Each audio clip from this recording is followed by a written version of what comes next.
Isn't that a festive opening?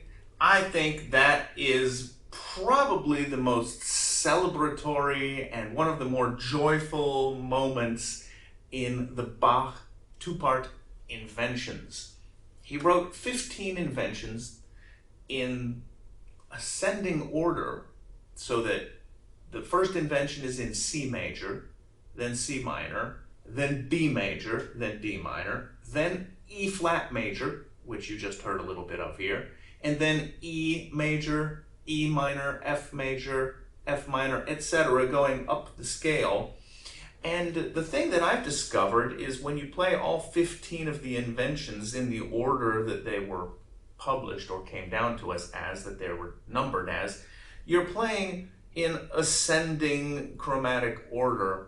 And number 2, for instance, doesn't make much sense next to number 3, especially number 4 and 5 and 6, where you go from D minor to E flat major to E minor. There's no relation to the keys. So what I like to do is to play all of the inventions in my own order, which is beginning with this E flat major.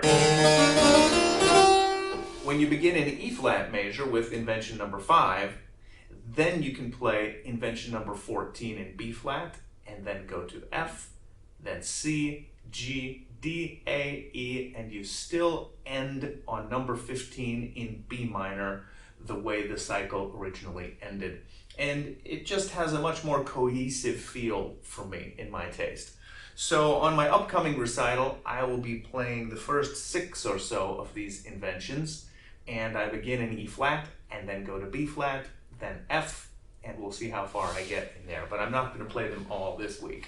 The other thing I'd like to mention about them is that since I begin in E flat major, I've also been playing a few other pieces, and I found this wonderful, wonderful allemande from the French Suite number 4 in E flat major. It sounds a bit like this.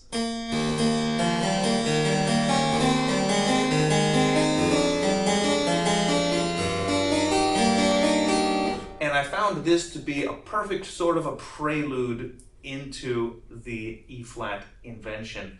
It almost gives it a feel of the prelude and fugue when you end with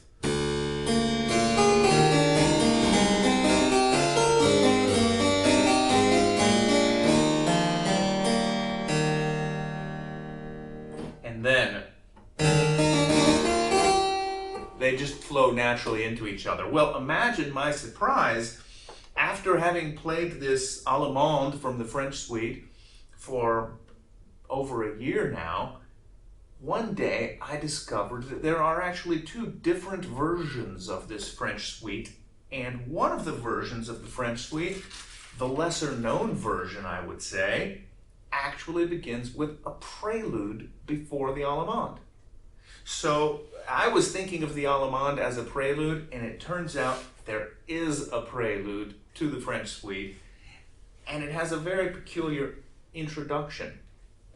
Let me just show you. I'll hold the music up to the camera here for a second, and you see what I mean. What he's written for the first opening bars are merely a series of chords, and it says on them arpeggio.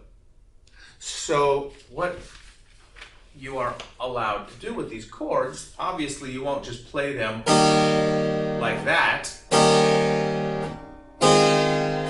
but you arpeggiate them. And not only like this,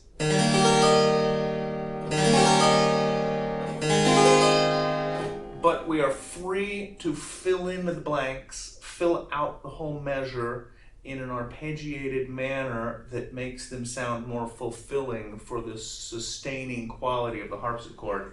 And I find this type of prelude ideal for opening a recital, or even the second half of a recital, to sort of test out the instrument and get a feel for it, see how it's going to sound.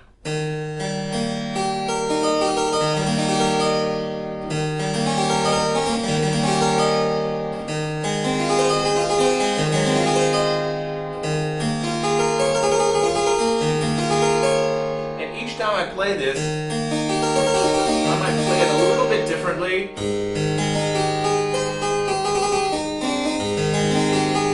And languish over some of the more interesting harmonies. There's even one that comes up later that sounds like this. No, I'm sorry, this.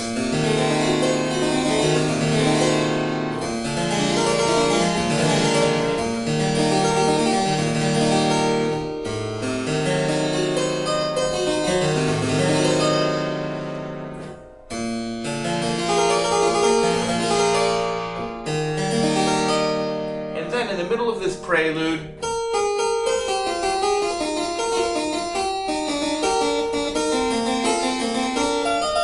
we get a more fugal section typical of what you would think of for Bach.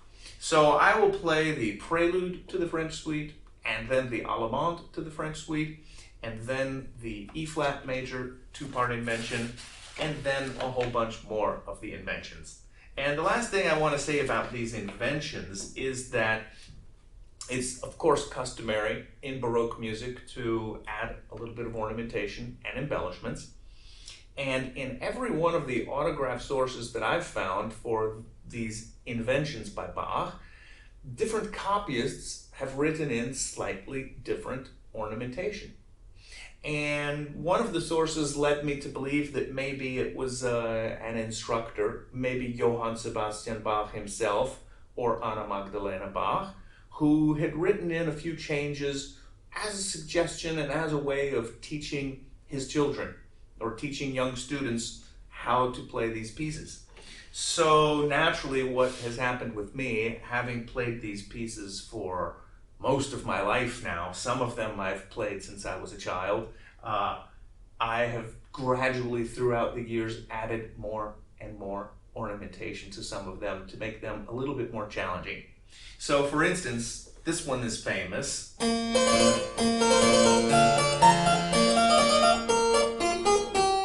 But what I've done is I have decided to play some of it on one manual, some of it on the other manual, the voice that's leading and following, and then all of these inventions are very canonic.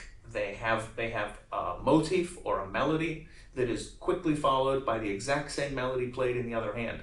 And so what I do to differentiate the two hands is I will have one of them playing down here, while the other one is up here, and then I add a little ornamentation too.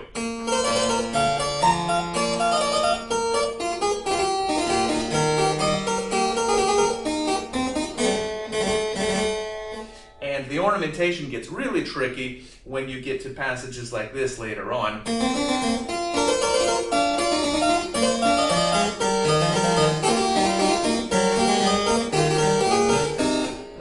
It's not even working right now the way I want it to.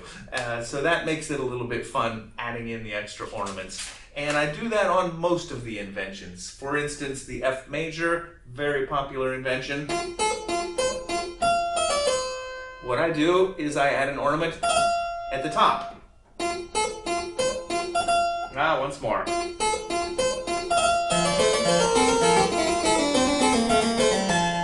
That makes it a lot more tricky. And one of these inventions I just noticed only last week, literally about a week before my recital, that all my life I've been playing it without any extra ornamentation. And I suddenly realized, wouldn't this sound much more Baroque and much more beautiful if I added in a little bit more figuration? So instead of playing this,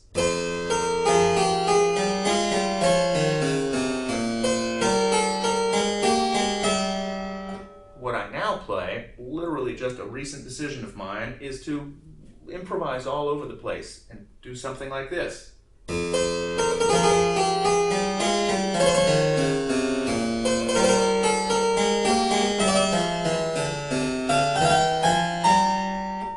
So I really look forward to seeing what will come to my inspiration at the moment in the recital as I add ornamentation to that invention for the first time.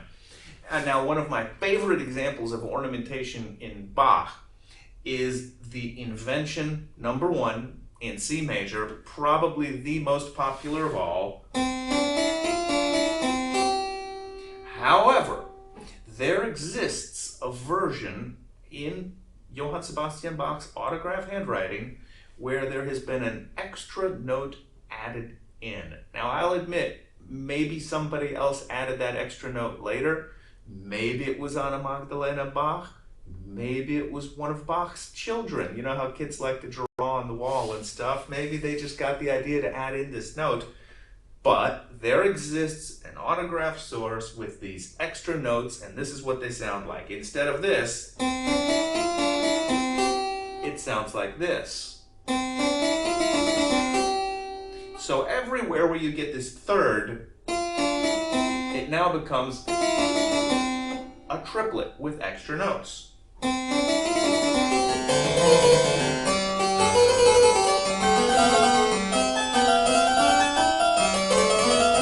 And I should also add that this invention happens to have a tricky little spot in measure 10, 11, 12, 13, where there's an E in one hand and an E in the other hand that are sort of overlapping, and they cannot actually be played by one person on the same keyboard. You really need a double manual keyboard to play it precisely the way Bach wrote it there, especially when you're doing this version with all the strange triplets added to it.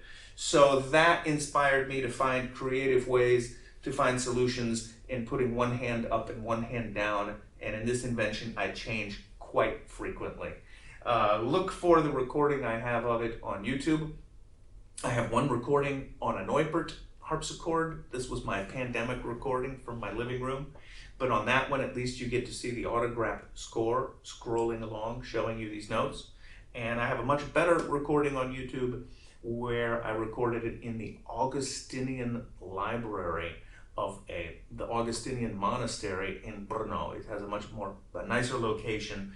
Has much better audio. So I hope you will enjoy the inventions that I play, and especially this new prelude, which I've only recently learned. It's the freshest piece for me on the entire program. And so I hope you will enjoy these excerpts from Bach that I shared with you.